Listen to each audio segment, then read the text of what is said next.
Dear students, आज मैं आपको इंग्लिश ग्रामर के अंतर्गत पर्सन सिखाने जा रहा हूँ और ये पर्सन 6 to 12 सभी क्लास के बच्चों को सीखने हैं। तो आप चैप्टर नंबर 1 पर्सन्स PERSONS डाल लीजिए।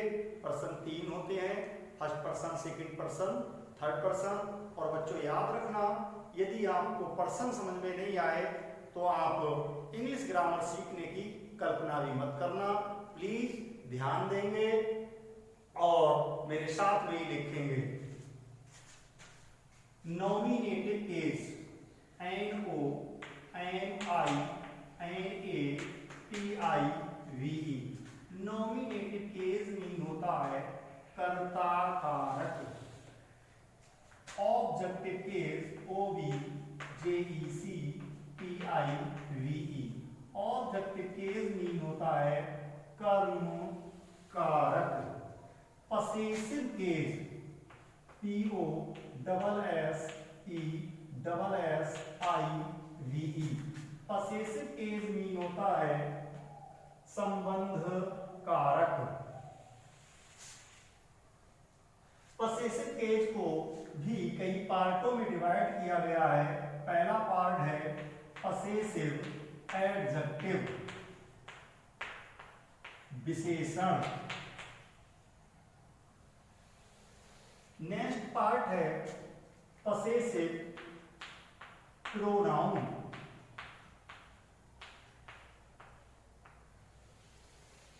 नेक्स्ट है रिफ्लेक्सिव प्रोनाउन,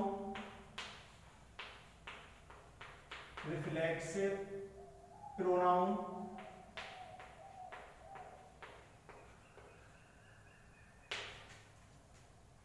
और नेक्स्ट है एम्फेटिक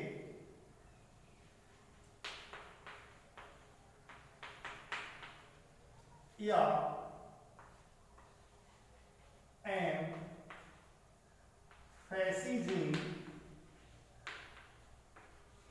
EMPHASIZING एम्फेसिजिंग प्रोनाउन। दबाव सूचक सर्वनाम।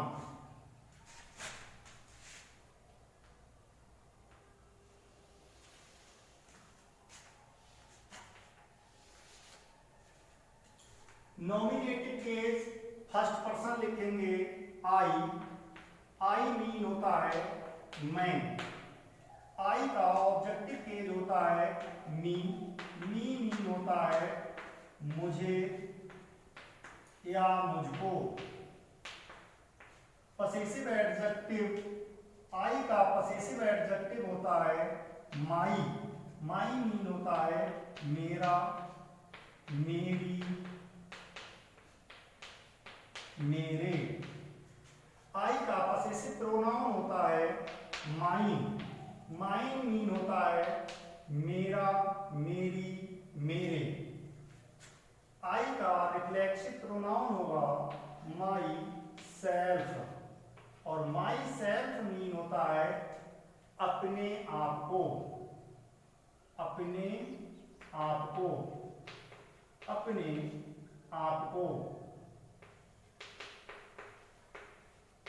अपने आप को। और आई का एम्फेटिक या एम्फेसिजिंग प्रोनाउन होगा माई सेल्फ,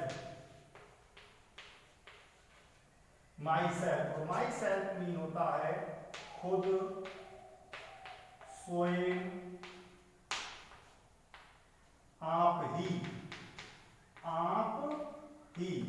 तो बच्चों रिफ्लेक्सिव प्रोनाउन और एम्फेटिक प्रोनाउन सेम होते हैं बट इनका यूज अलग अलग होता है। प्लीज ध्यान देंगे। First person plural number we WE we mean होता है हम या हम लोग। बी का ऑब्जेक्टिव केस होगा अस मीन होता है हमें या हमको। बी का पसेसिव एडजेक्टिव होगा आवर मीन होता है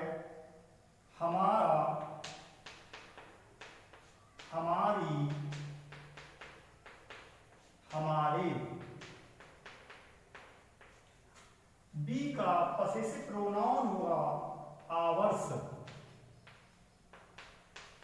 जो पसेसिव है, आवर का अर्थ है सेम, पसेसिव प्रोनाउन आवर्स का मीनिंग होगा। और बी का रिफ्लेक्सिव प्रोनाउन होगा ourselves, SELVES, Hindi meaning ज्यों का त्यों, अपने आप को। और इसका एम्फेटिक प्रोनाउन होगा our sales.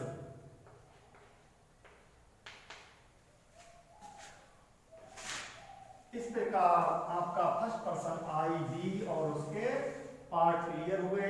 Second person singular number होता है दाऊ, THOU। दाऊ मीन होता है तू। दाऊ का ऑब्जेक्टिव केस होता है दी, THEE। दी मीन होता है तुझे या तुझको। और दाऊ का पसेसिव एडजेक्टिव होता है दाई, THY। दाई मीन होता है तेरा,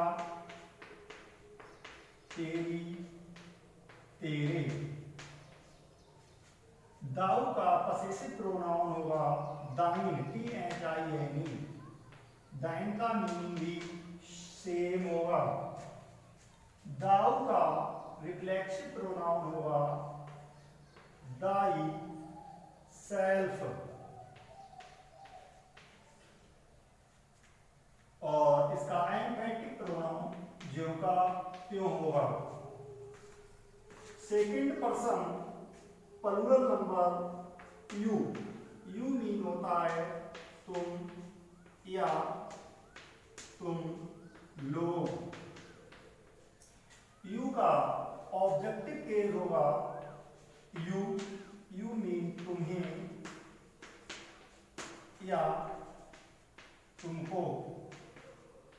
यू का possessive adjective your. Your mean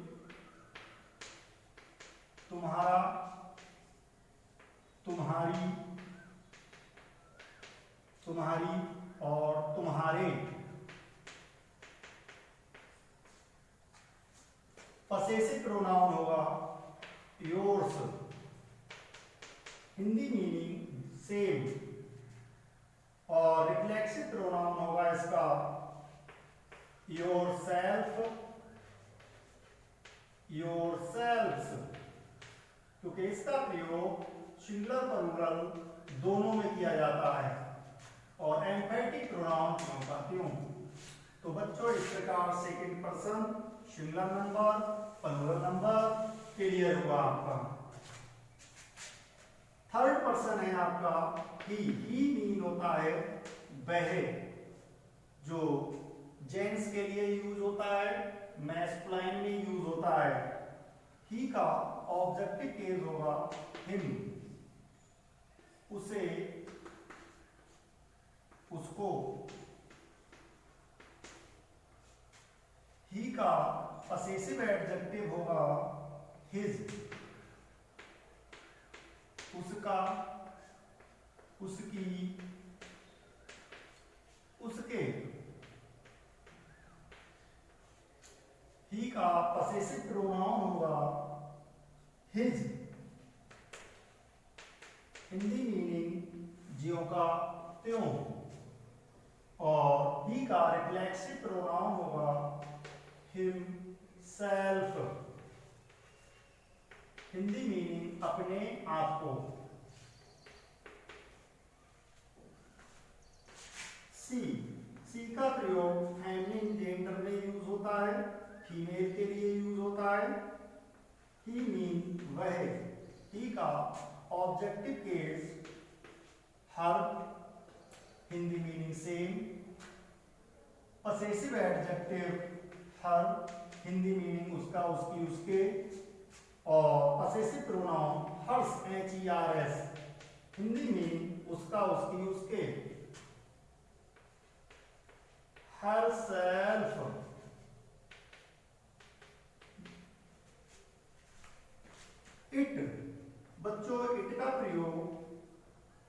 neutral gender में किया जाता है, निर्जीव के लिए होता है। इसका हिंदी मीनिंग होता है वह या ये है। ऑब्जेक्टिव केस इट और इट ऑब्जेक्टिव केस में इसका हिंदी मीनिंग होता है इसे या इसको। इट का पसेसिव एडजेक्टिव इट्स और इट्स मीन होता है इसका, इसकी, इसके, इसके।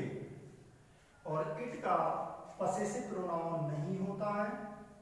इट का रिफ्लेक्सिव प्रोनाउन इटसेल्फ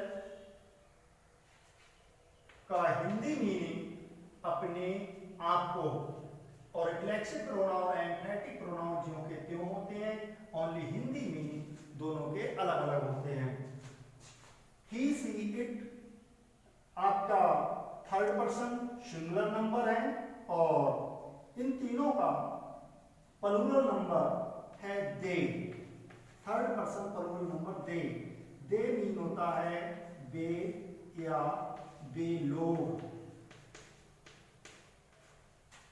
दे का ऑब्जेक्टिव केस देम और देम मीन होता है उन्हें या उनको। दे का पसेसिव एडजेक्टिव होगा देयर, THEIR। देयर मीन उनका, उनकी, उनके। और देयर का पसेसिव प्रोनाउन होगा देयर्स, THEIRS, देयर्स। देयर्स जो देयर का हिंदी मीनिंग है सेम, देयर्स का हिंदी मीनिंग होगा, इसका रिफ्लेक्सिव प्रोनाउन होगा देम सेल्व्स। और देम सेल्व्स का मीनिंग अपने आप को, देम सेल्व्स, देम सेल्व्स का मीनिंग खुद, स्वयं, आप ही। तो इस प्रकार बच्चों आपके ये first person, second person, third person clear हुए। फिलहाल एक बार पुनः रिपीट करेंगे, समझेंगे। हिंदी लिखाने का मेरा मतलब है क्योंकि आपके कोर्स में हिंदी टू इंग्लिश के लिए भी अनुवाद करना होता है, हिंदी से अंग्रेजी में और अंग्रेजी से हिंदी में भी अनुवाद करना होता है। तो इसलिए हर वर्ड का आपको हिंदी मीनिंग भी पता होना चाहिए। दूसरा, आप ये जो हिंदी में भी याद कर लेंगे तो हिंदी की ग्रामर आपकी, हिंदी की व्याकरण आपकी और अच्छी हो जाएगी। तो प्लीज ध्यान देंगे। देखिए ये दो रो आपको, ये तीन रो है, लास्ट की जो तीन रो है, possessive pronoun, reflexive pronoun, emphatic pronoun, ये खुद ब खुद ऐसे ही याद हो जाएंगी। कैसे याद हो जाएंगी, प्लीज ध्यान देंगे। आई आपका फर्स्ट पर्सन है और आई के जितने भी पार्ट हैं ये सभी फर्स्ट पर्सन है। और ये भी ध्यान रखेंगे, आपसे कोई कहे माइंड, बच्चों माइंड क्या है, आपसे किसी ने पूछा माइंड क्या है तो आप बताएंगे माइंड फर्स्ट पर्सन, क्योंकि जब आई फर्स्ट पर्सन है तो आई का ही पार्ट है माइंड, तो mind first person, singular number, possessive pronoun है। आपसे किसी ने पूछा माई क्या है तो माई आप बोलेंगे first person, singular number, possessive adjective है। ठीक उसी प्रकार आपसे किसी ने कहा THEIRS देयर्स, बच्चों ये देयर्स क्या है तो आप बताएंगे theirs third person, plural number, possessive pronoun है।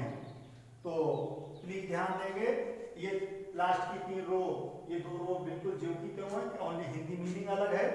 और ये याद कैसे करेंगे ये तीन रो, तो देखिए आवर, आवर में हमने एज जोड़ दिया आवर्स, आवर में हमने एज जोड़ दिया आवर्स। आपका योर, योर में हमने एज जोड़ दिया योर्स। हिज का हिज, हर में एच जोड़ दिया हर्ष, इट का होता नहीं है, देयर में एच जोड़ दिया देयर्स। तो बच्चों ओनली माई का आपको याद रखना है माई, और दाई का याद रखना है दाई। बाकी इसमें आवर में, योर में, हर में और देयर में आप एच जोड़ देंगे, पसेसिव प्रोनाउन आपको याद हो गया। सेम ये याद कैसे करेंगे? अब देखिए माई यहां से उठा लिया हमने, और सेल्फ एक्चुअली सिंगुलर वर्ड है, सिंगुलर नंबर वर्ड है, तो और माई भी सिंगुलर है, तो सेल्फ जुड़ेगा माई पे, माई सेल्फ। ऐसे ही आवर प्लूरल है, बी का पसेसिव एडजेक्टिव आवर प्लूरल है, तो सेल्फ का प्लूरल बनाएंगे आप SELF सेल्फ। तो किसी वर्ड का लास्ट अक्षर एफ या एफ ई होता है, तो एफ या एफ ई के स्थान पर BES आ जाता है, तो SEL एफ की जगह BES, तो आवर उठाया और आवर सेल्फ। नेक्स्ट दाई उठाया, अब एक्चुअली दाई सिंगुलर नंबर है, तो सिंगुलर नंबर सेल्फ जुड़ेगा, दाई सेल्फ। और यू का प्रयोग बच्चों सिंगुलर प्लूरल दोनों में यूज होता है, तो यू का आपका रिफ्लेक्सिव प्रोनाउन होगा योर और सेल्फ, योर सेल्फ, और सेल्फ का प्लूरल सेल्फ होता है SELVES, तो योर सेल्फ। ये आपका यहां से आपने पसेसिव एडजेक्टिव को में सेल्फ या सेल्फ जोड़ा। अब आप ऑब्जेक्टिव केज में जोड़ेंगे हिम और सेल्फ, हिमसेल्फ, हर और सेल्फ, हर सेल्फ, इट और self, it self. Actually he, she, it आपका सिंगुलर नंबर है, तो सेल्फ ही जोड़ना है आपको। नेक्स्ट दे प्लूरल नंबर है, तो देम, और देम में सेल्फ का सेल्फ, देम सेल्फ। इसका और रिफ्लेक्सिव प्रोनाउन और एम्फैटिक प्रोनाउन जो के त्यों होते हैं, थोड़ा सा और समझ लीजिए, यहां तक तो सभी बच्चों को आते ही हैं, है ना। यहाँ का शायद यहाँ से यूज आप लोगों को नहीं आता है, तो 2 सेंटेंस में अपनी बात क्लियर करता हूं, प्लीज ध्यान देंगे। देखिए माइन का यूज कहां होता है, मतलब पसेसिव प्रोनाउन का यूज कहां होता है, आपको ये सीखना है। ये मेरी पुस्तक है, ये मेरी पुस्तक है। बच्चों मैं आपको ये सिखाना चाह रहा हूं माई का यूज कहां होता है और माइन का यूज कहां होता है। ये मेरी पुस्तक है, तो बनाएंगे आप this is my book, my book, this is my book, ये मेरी पुस्तक है। तो माई का प्रयोग तो आप, पसेसिव एडजेक्टिव का प्रयोग तो आप ऑलरेडी जानते हैं, है ना। माइन का यूज कहां होगा, इसी सेंटेंस को मैं थोड़ा सा घुमाता हूं। ये मेरी पुस्तक है, या हम इसको ये कहें, ये पुस्तक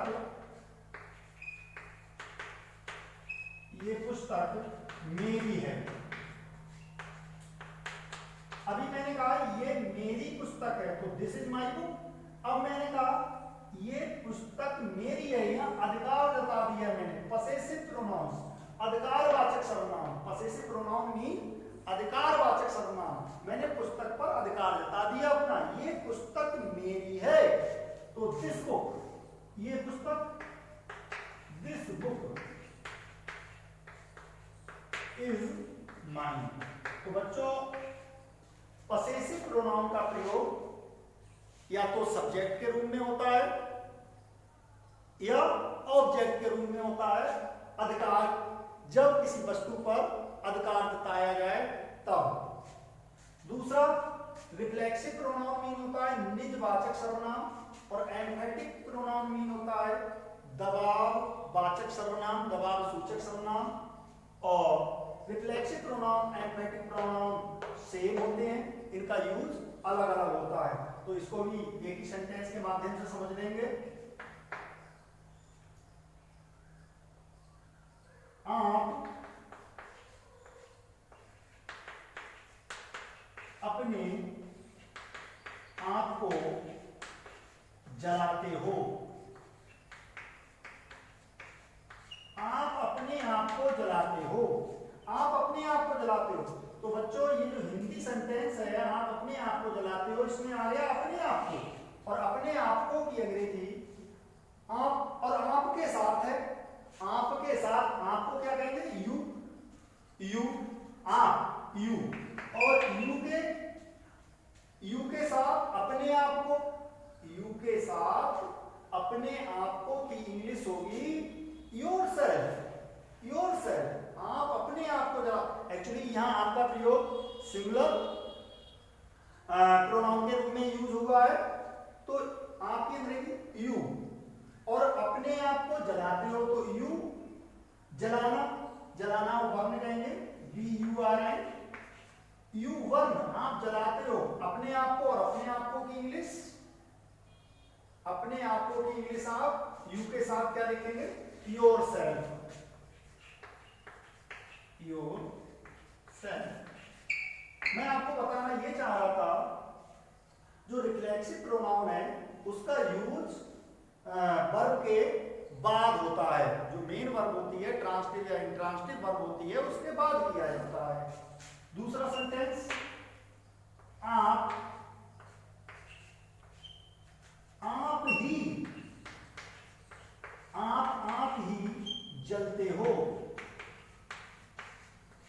आप ही जलते हो, आप ही जलते हो, तो आप ही, और आप ही वर्ड किसमें आ गया? एम्फेटिक प्रोनाउन में। तो आपकी अंग्रेजी यू, और आप ही की अंग्रेजी क्या आएगी? योरसेल्फ, योरसेल्फ, यू के साथ योरसेल्फ, तो यू, योरसेल्फ, यू, योरसेल्फ वर्न। मैं आपको बताना क्या चाह रहा था? मैं आपको बताना चाह रहा था एम्फेटिक प्रोनाउन, एम्फेसिटिव प्रोनाउन का प्रयोग सब्जेक्ट के तुरंत बाद होता है, और रिफ्लेक्सिव प्रोनाउन का प्रयोग ट्रांसटिव या इंट्रांसटिव वर्ब के बाद किया जाता है। तो बच्चों आज बस इतना ही। कल मैं आपको ट्रांसलेशन सिखाऊंगा हिंदी टू इंग्लिश, और आपको ये 8 दिन सीखना है, और आप लगातार इसी तरह से वीडियो देखते रहे तो आप अपने क्लास की ही ग्रामर को ही क्लियर नहीं करेंगे, बल्कि कंपटीशन की ग्रामर को क्लियर करेंगे। Thank so much.